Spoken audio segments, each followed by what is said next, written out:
We started Kittyhawk, trialled it 2 years ago, straight alongside wedgetail, and it smashed it. So we spoke to our agronomist and he suggested Kittyhawk wheat. The first thing is the animals have to come first. Kittyhawk is really the centrepiece of the rotation, and we can basically recoup the cost of putting the crop in and growing the crop just from grazing. And we had British bred steers running off that, and they averaged a bit over 1 kilo per day for 70 days through the winter period.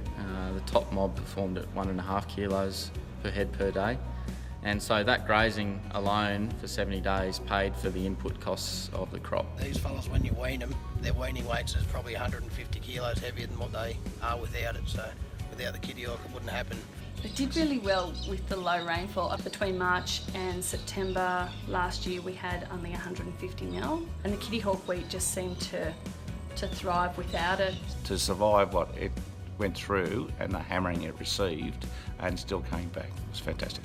Kittyhawk has given me the ability to grow feed when other people don't have feed, so I can take advantages of opportunity of buying in stock in the market, and also it gives me a good performing prime hard variety. This will be our 4th year growing it, and we haven't had a problem. So 2018 we had one farm that averaged 4.8 tonnes to the hectare across the board for our Kittyhawk, and that was following 70 days of grazing. You can leave them on there flat out and it just recovers. They hardly can keep up with it. So on Kittyhawk wheat, we've found that we've been averaging 200 grams or better a day in growth live weights in merinos and crossbred lambs.